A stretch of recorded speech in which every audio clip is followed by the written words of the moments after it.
જય માતાજી મિત્રો, હાલમાં જ્યાં વિશ્વવંદનીય પૂજ્ય મોરારી બાપુની રામકથા ચાલી રહી છે એવું શ્રી ગોપનાથ મહાદેવ ભાવનગર જિલ્લાના તળાજાથી લગભગ 20-22 કિલોમીટરના અંતરે આવેલ ગોપનાથ મહાદેવનો ઇતિહાસ આશરે 500 વર્ષથી વધારેનો હોવાનું મનાય છે. વિશાળ દરિયાના કાંઠે આવેલ આ શિવાલય અતિ પ્રાચીન છે. દંતકથાઓ મુજબ ભક્ત નરસિંહ મહેતા તળાજામાં રહેતા.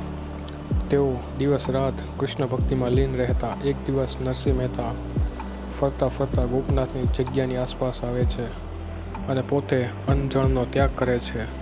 લગભગ 4-5 દિવસ સુધી અન્ન જળના ત્યાગ બાદ આખરે મહાદેવ તેમના ઉપર પ્રસન્ન થાય છે અને વરદાન માગવાનું કહે છે. ત્યારે કૃષ્ણ ભક્ત નરસિંહ મહેતા કહે છે, હે પ્રભુ, મારે તો મારા આરાધ્ય ભગવાન શ્રી કૃષ્ણ અને ગોપીઓની રાસલીલાના દર્શન કરવા છે. મારે બીજું કશું ન જોઈએ. ભગવાન શિવ નરસિંહ મહેતાને આ મહારાસના દર્શન કરાવે છે.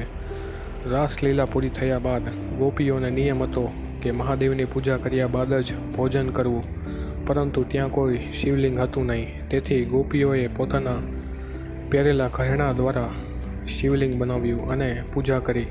ગોપીઓ દ્વારા સ્થાપિત આ ઘરેણાના શિવલિંગને ગોપનાથ કહેવાયું. આ એ જગ્યા છે જ્યાં ભગવાન શિવે નરસિંહ મહેતાને રાસલીલાના દર્શન કરાવ્યા, જ્યાં નરસિંહ મહેતાને આધ્યાત્મિકતા મળી. એવું ગોપનાથ મહાદેવ સમય જતાં 16મી સદીમાં આ મંદિર પર અનેક હુમલાઓ થયા. અનેક રાજવીઓએ અહીં બલિદાન આપ્યા. મંદિરની રક્ષા કાજે અનેક લોકો અહીં પાળિયા રૂપી પૂજાયા. સમુદ્ર કિનારે આવેલ આ મંદિર સ્થાપત્યનો અદ્ભુત નમૂનો છે. મંદિરની અંદર શ્રી કૃષ્ણ ભગવાનની રાસલીલાને પણ દર્શાવી છે. કહેવાય છે કે ગોપીઓ દ્વારા બનાવેલ શિવલિંગ આજે પણ ત્યાં જમીનમાં મોજૂદ છે. અહીં ફરકતી ધોળી ધજાના દર્શન પણ મનને શાંત કરે છે. અહીં ફરકતી આ ધોળી ધજાનું મહત્ત્વ અનેરું છે. અહીં રહેવા તથા પ્રસાદની પણ વ્યવસ્થા છે. શ્રાવણ મહિનામાં અહીં હજારો શ્રદ્ધાળુઓ દર્શનાર્થે આવે છે. ગોપનાથ મહાદેવ ઉપરાંત નરસિંહ મહેતાનું, રાધે કૃષ્ણ, મહાકાળી માતાનું પણ મંદિર અહીં આવેલ છે. અને સાથે સાથે અહીંનો દરિયાકાંઠો ખૂબ જ વિશાળ અને રમણીય છે. જો હરવા ફરવાના શોખીન હોય અને સાથે તમારે ગોપનાથ મહાદેવના દર્શન કરવા હોય તો આ એક અતિ ઉત્તમ જગ્યા છે. દર્શન કર્યા બાદ દરિયાકાંઠે ફરવાનું ભૂલવું ન જોઈએ.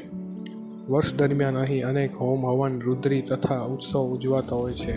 તો આ છે ભાવનગર જિલ્લાના તળાજાથી નજીક આવેલ શ્રી ગોપનાથ મહાદેવનું મંદિર, જ્યાં નરસિંહ મહેતાને ભગવાન શિવ ખુદ પ્રસન્ન થયા હતા અને ભગવાન શ્રી કૃષ્ણની મહારાસલીલાના દર્શન કરાવ્યા હતા. અને આ શિવલિંગ ગોપીઓ દ્વારા જ સ્થાપિત કરવામાં આવ્યું છે. તો મિત્રો, વિડીયો ગમે તો લાઈક કરો, શેર કરો, સબસ્ક્રાઈબ કરો આપણી ચેનલ જાણ્યા જેવી વાતો. અસ્તુ.